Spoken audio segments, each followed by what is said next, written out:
There comes a moment in every life when the noise fades, the crowd disappears, the applause stops, and all you're left with is you, your breath, your broken pieces, and the quiet voice that says, "Get up and grind." I know it hurts. I know the weight of disappointment, of rejection, of dreams that didn't quite make it past the planning page. But I also know this: your rock bottom is not the end of your story. It is the chapter where the plot begins to twist. It is the place where you rise. Not despite the pain, but because of it. There are moments in life when everything seems to fall apart. The job is gone, the relationship ends, the opportunity slips through your fingers, and suddenly you find yourself at the bottom, alone, overwhelmed, and broken. It's a dark place. It's quiet. Almost too quiet, and in that silence, you begin to question everything: your worth, your dreams, your future. It feels like the end, but let me gently remind you, it's not. It's the beginning. Rock bottom is not a place of shame. It is a place of truth. It's where every illusion is stripped away, where the titles no longer matter, the applause goes silent, and all that remains is the raw, unfiltered version of you. And that version, the one without pretenses, the one that breathes through pain and survives through silence, is where your real strength lives. You see, we spend so much of our lives climbing ladders, chasing approval, fulfilling expectations, that we often forget to check if the ladder is leaning against the right wall. Hitting rock bottom is life's way of making you pause, of asking you, is this really what you want? Yes, it hurts. It breaks you in ways that words can't explain. But in that breaking, something miraculous begins to happen. You learn to sit with your pain. You learn to ask better questions. You learn who's really there when the lights go out. And slowly you begin to rebuild, not from the ego, but from authenticity. Not because you have something to prove, but because you have something to live for. Rock bottom teaches you resilience in a way comfort never will.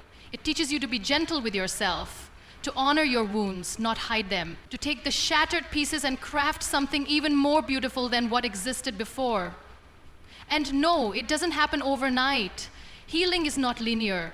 Growth is not a straight line. There are days you will feel like you're making progress and days you will feel like you've gone backwards. But even on those days, you are still moving, still becoming. What you must understand is that rock bottom is not your identity. It is a season, a sacred turning point. You are not defined by your failures, your losses, or the people who walked away. You are defined by the courage it takes to rise again when everything within you feels like giving up. You are defined by the hope that whispers, even in the darkest nights, there's still more for you. So if you're there right now, in that low place where nothing seems to make sense, don't rush to escape it. Sit with it, learn from it, grow through it, because one day you will look back and realize that it was in that silence, in that breaking, in that lowest moment that your highest self was born. Pain has a way of arriving uninvited. It walks in without warning, sits beside you in the middle of your joy, and changes everything. Sometimes it comes in the form of loss, a goodbye you never wanted to say. Sometimes it shows up as failure, a dream that didn't survive the reality check. And other times it's more quiet, like the ache of being unseen, unheard, or misunderstood. No matter how it enters your life, pain always leaves a mark. But what if that mark isn't a scar of defeat, but a signature of growth? We are conditioned to run from pain, to distract ourselves, to numb it, to pretend it doesn't exist. We scroll past it, bury it beneath busyness, or mask it with smiles. But pain, no matter how deeply we try to hide it, has a voice. And that voice is not there to punish you, it's there to teach you. You see, pain has wisdom that comfort never offers. When life is smooth and easy, we rarely reflect, we rarely pause, we rarely ask, is this who I want to be? But the moment pain enters, everything slows down, the noise quiets. And we are forced to listen to ourselves. Pain teaches you where the wound is. It shows you what still needs healing. It reveals what truly matters and what doesn't. It helps you uncover the parts of you that have been neglected or ignored for far too long. When you sit with your pain, you start to hear the whispers beneath it. The unmet needs, the unspoken fears, the forgotten dreams. Pain doesn't come to break you, it comes to bring you back to yourself. There is a strange kind of beauty in the lessons pain offers. It teaches empathy. When you've known heartbreak, you become more tender with the hearts of others. When you've walked through loss, you hold space for others who grieve. Pain expands your soul. It stretches your capacity to love, to feel, to connect. It breaks down the walls you didn't know you had built and makes room for something deeper, something more real. And yes, pain is uncomfortable. It's messy, it's often lonely, but it is also powerful. It strips away the unnecessary. It clears the path. It humbles you. And in doing so, it prepares you for the next chapter, the one where you rise, not because everything is perfect, but because you've discovered something unshakable within you. So don't fear the pain, don't numb it or silence it. Instead, lean in, ask it what it's here to show you, let it guide you, not to bitterness, but to breakthrough. Because sometimes the greatest transformations are born not in moments of triumph, but in the quiet aftermath of tears. Pain, if you let it, will not destroy you. It will remake you. And in that remaking, you will find parts of yourself you never knew existed. There are days when the grind feels endless. The mornings blur into afternoons, and the afternoons into nights. The work is hard, the obstacles seem never-ending, and the victories few and far between. You question whether it's all worth it, whether the energy, the sacrifice, the time you're investing will ever lead you to something meaningful. But here's the truth. Without purpose, the grind will always feel like a heavy burden. But when you find your purpose, that very grind transforms into something that fuels you, that pushes you forward, that gives every ounce of energy and effort a reason to exist. Purpose is the spark that ignites your motivation. It's the why that gives meaning to the how. When you wake up with a clear sense of purpose, suddenly the work that once seemed daunting becomes a mission. Every task, no matter how small, is no longer just a checkbox, it's a step in a journey that has meaning. The grind is no longer about the endless hustle for success or recognition. It's about moving towards something greater than yourself. Purpose anchors you in the storm. When the road gets tough, and it will, you'll find your purpose there, like a steady light in the distance guiding you through the chaos. On those days when you feel like giving up, it's your purpose that will make you stand up and go back into the fight. You may be exhausted, you may be frustrated, but when your why is strong enough, you'll find the resilience to keep going. Purpose is the reason you can push through even when everything around you says to stop. It's the promise that the grind will not be in vain, that every drop of sweat, every tear, every moment of struggle is taking you closer to something bigger. When you're driven by purpose, the work itself becomes a form of fulfillment. It's no longer about working just to survive or to achieve external rewards. It becomes about living in alignment with your deeper self, about giving something to the world that is uniquely yours. It's about creating, building, and contributing in ways that only you can. The grind shifts from feeling like a punishment to feeling like a privilege. You begin to see that each challenge is an opportunity to grow. Each setback an invitation to evolve. Purpose also brings clarity. It helps you focus on what truly matters. In a world filled with distractions, your purpose acts as a filter. It helps you say no to the things that don't serve you, the things that don't align with your vision, and it helps you say yes to the things that move you forward.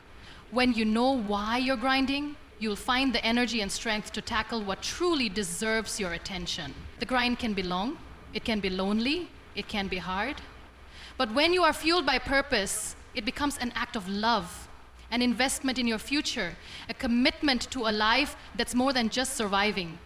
It's about showing up every day with every ounce of your being to move closer to the person you are meant to become and to the life you are meant to live.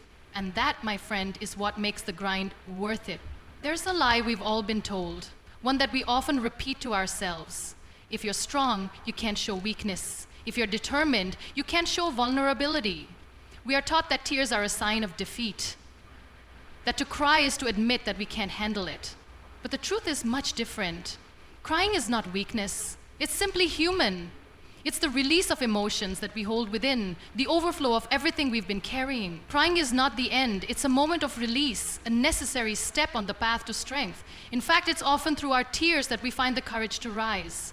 When life throws us off course, when we feel overwhelmed, or when the weight of our struggles becomes too heavy, it's okay to cry. Crying doesn't mean we're giving up. It doesn't mean we're quitting. It's a way of acknowledging our pain, honoring our vulnerability, and giving ourselves permission to feel where we don't have to bottle it up, pretending we're fine when we're not. The moment we give ourselves permission to feel, to cry, is the moment we begin the process of healing and moving forward. You see, it's not the tears that define us. It's what we do after we've cried. It's what we choose in the silence after the tears have fallen. Will we stay down or will we rise? Will we allow the pain to dictate our next steps? Or will we let the strength we've discovered in the darkness push us forward? Crying is not an excuse to quit. It's an invitation to start again.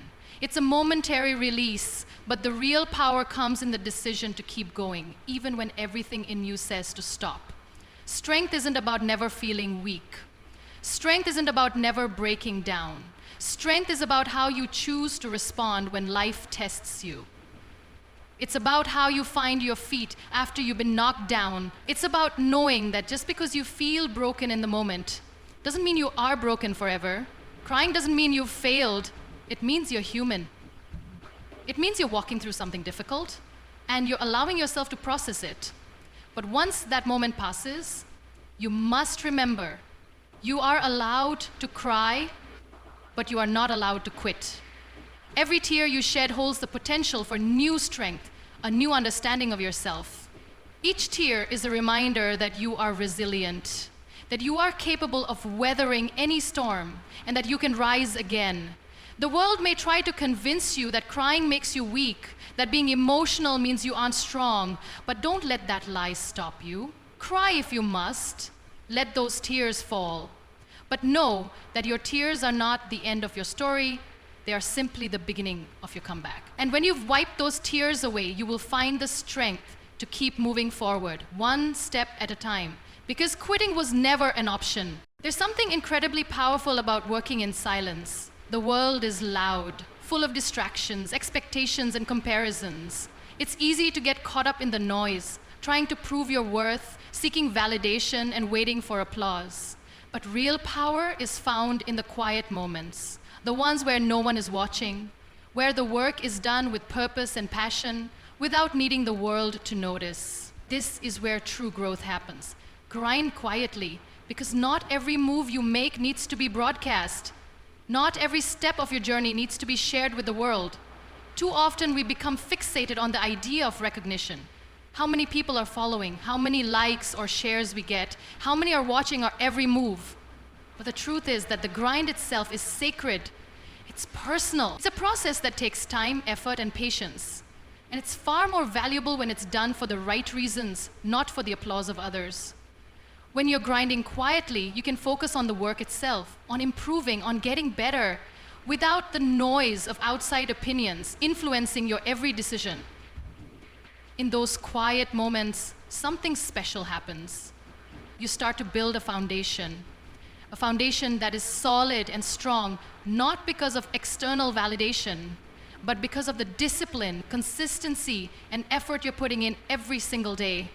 It's easy to be distracted by the constant need for acknowledgement. It's easy to fall into the trap of thinking that if people aren't seeing your efforts, then you aren't making progress. But that couldn't be further from the truth. Every hour spent working quietly, every small step you take towards your goal is laying the groundwork for something much bigger. And when the time is right, when your work has ripened, when your efforts have come to fruition, that's when the world will notice. The loudness comes later, after the quiet grind, after the long nights, the sacrifices, the discipline. It's in the moments when your hard work has paid off and the results speak for themselves. You see, when you grind quietly, the loudness that comes with your success is not just about noise. It's not about attention seeking or boasting. It's about the light that shines through the work you've done in silence. It's about the impact you've made without needing to say a word. Your success will speak for itself. Grind quietly because the process of growth doesn't need to be put on display. It doesn't need to be shared for the world to see at every step. Let the results be your voice. Let the consistency of your work, the depth of your knowledge, and the strength of your character do the talking. And when the time comes, when your light shines brightly, you'll understand that the loudness was never about the recognition. It was about the journey. It was about the quiet moments that led to the brilliance. And in the end, your shine will be louder than any applause because it will be genuine, authentic, and earned. Life has a way of throwing obstacles in our path. No matter how carefully we plan, how hard we work, or how determined we are, setbacks come. They are unavoidable. But the truth is, setbacks are not just obstacles. They are teachers in disguise. They carry messages, lessons, wrapped in challenges, and opportunities hidden beneath the surface of disappointment. The key is learning to listen, to pay attention to what these setbacks are trying to teach us. When a setback occurs, it's easy to react with frustration or anger. We want to fix the problem immediately, push through it, or simply escape it. But in those moments, we often miss the message that is trying to emerge. Every setback, no matter how painful, holds a lesson. It may be a lesson in patience, in resilience, in humility, or in understanding the deeper parts of yourself. It may be a reminder that you are not in control of everything, and that sometimes the best thing you can do is trust the process and let go. Setbacks also reveal things about us that we might otherwise ignore. They show us our weaknesses, our fears, and our blind spots. But instead of seeing these revelations as flaws, we should see them as opportunities for growth. Every setback is a chance to assess where you are, to recalibrate your path, and to fine-tune your approach. It's an invitation to get better, to become stronger, to build the character and skills that you need for what lies ahead. Sometimes setbacks happen because we are pushing in the wrong direction. We might be chasing something that isn't aligned with our true purpose, or we might be striving for goals that are no longer in line with who we've become. A setback forces us to pause and ask ourselves important questions. Is this really what I want? Is this the right path for me? What am I being taught in this moment? The answer might be difficult to hear, but it will always be what you need to hear. Setbacks have a way of forcing us to realign with our deepest truth, and in that realignment, we often discover new possibilities and new strengths. When we learn to listen to the messages in our setbacks, we stop seeing them as failures and start viewing them as stepping stones. Every setback is a turning point, a moment to pause, reflect, and learn. It's a reminder that success is not always a straight line. It's a series of twists, turns, and obstacles that teach us how to navigate the journey. We are shaped by our challenges, not by our successes. The strength we gain from setbacks is what carries us forward, and it's what enables us to keep going even when the road ahead is unclear. So the next time a setback happens, don't immediately rush to fix it or ignore it. Instead, take a step back, breathe, listen. Ask yourself what this setback is trying to teach you. Be open to the lessons it brings, even if they aren't immediately clear. Remember, the greatest breakthroughs often come after the hardest setbacks. And those moments of difficulty are the ones that help us grow into who we are meant to become.